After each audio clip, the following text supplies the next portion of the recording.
কখনো কি এমন হয়েছে আপনি কিছু পড়ছেন আর পড়তে পড়তে বুকটা ভারী হয়ে আসে, চোখের কোণে জমে ওঠে অশ্রু? এই গল্পটা ঠিক তেমনই।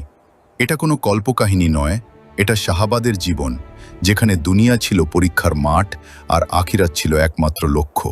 রাসূলুল্লাহ সাল্লাল্লাহু আলাইহি ওয়াসাল্লাম বলেছেন, দুনিয়া মুমিনের জন্য কারাগার আর কাফিরের জন্য জান্নাত। এই হাদিসের অর্থ কেবল মুখে বলার জন্য নয়, এটা ছিল সাহাবাদের জীবনে বাস্তব। আজ আমি আপনাদের শোনাব জান্নাতের সুসংবাদ প্রাপ্ত এক সাহাবীর গল্প, তালহা ইবনে উবায়দুল্লাহ রাদিয়াল্লাহু আনহু। মদিনার ভোর, ফজরের আজান ভেসে আসছে। মসজিদে নববীতে দাঁড়িয়ে আছেন সাহাবারা, সামনে আল্লাহ রসুল সাল্লাল্লাহু আলাইহি ওয়াসাল্লাম। প্রতিদিনের মতো তালহা রাদিয়াল্লাহু আনহুও দাঁড়ান কাতারে, নবীজির পেছনে ফজরের নামাজ আদায় করেন। কিন্তু আশ্চর্যের বিষয় কি জানেন? নামাজে সালাম ফিরিয়েই তিনি আর বসেন না। কারো সঙ্গে কথা নয়, কোনো আলোচনা নয়, চুপচাপ দ্রুত পায়ে মসজিদ থেকে বেরিয়ে যান। অথচ রাসূলুল্লাহ সাল্লাল্লাহু আলাইহি ওয়াসাল্লাম ফজরের পর সূর্য ওঠা পর্যন্ত মসজিদে বসে থাকতেন, নসিহত করতেন, জিকির করতেন, ইলমের কথা বলতেন। সব সাহাবী থাকতেন, শুধু তালহা রাদিয়াল্লাহু আনহু ছাড়া। দিন যায়, আরেক দিন যায়, সাহাবীদের মনে প্রশ্ন জমে ওঠে। শেষ পর্যন্ত কথাটা পৌঁছে যায় রাসূলুল্লাহ সাল্লাল্লাহু আলাইহি ওয়াসাল্লামের কাছে। পরদিন ফজরের নামাজ শেষে নবীজি সাল্লাল্লাহু আলাইহি ওয়াসাল্লাম বললেন, তালহা যেন আমার সঙ্গে দেখা করে। নামাজ শেষ, তালহা রাদিয়াল্লাহু আনহু বসে আছেন, মাথা নিচু, হৃদয় কাঁপছে। রাসূলুল্লাহ সাল্লাল্লাহু আলাইহি ওয়াসাল্লাম তাকে ডাকলেন। অতি মোলায়েম কণ্ঠে প্রশ্ন করলেন, হে তালহা, আমি কি তোমাকে কোনো কষ্ট দিয়েছি? আমি কি তোমার কোনো হক নষ্ট করেছি? এই কথা শোনা মাত্র তালহা রাদিয়াল্লাহু আনহু ভেঙে পড়লেন।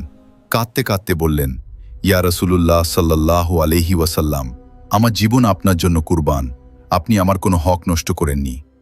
নবীজি সাল্লাল্লাহু আলাইহি ওয়াসাল্লাম আবার বললেন, তাহলে নামাজের পর তুমি আমার কাছে বসো না কেন?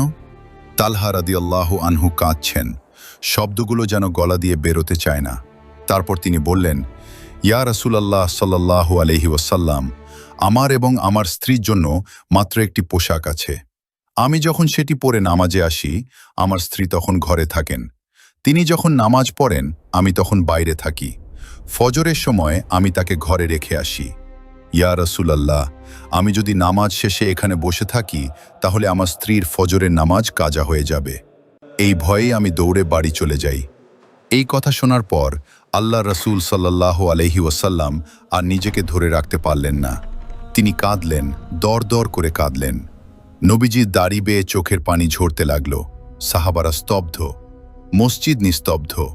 তারপর নবীজি সাল্লাল্লাহু আলাইহি ওয়াসাল্লাম বললেন, হে তালহা, নিশ্চয়ই তুমি জান্নাতে যাবে। ভাবুন তো একবার, একটিমাত্র পোশাক, কিন্তু ইবাদতে কোনো অজুহাত নেই।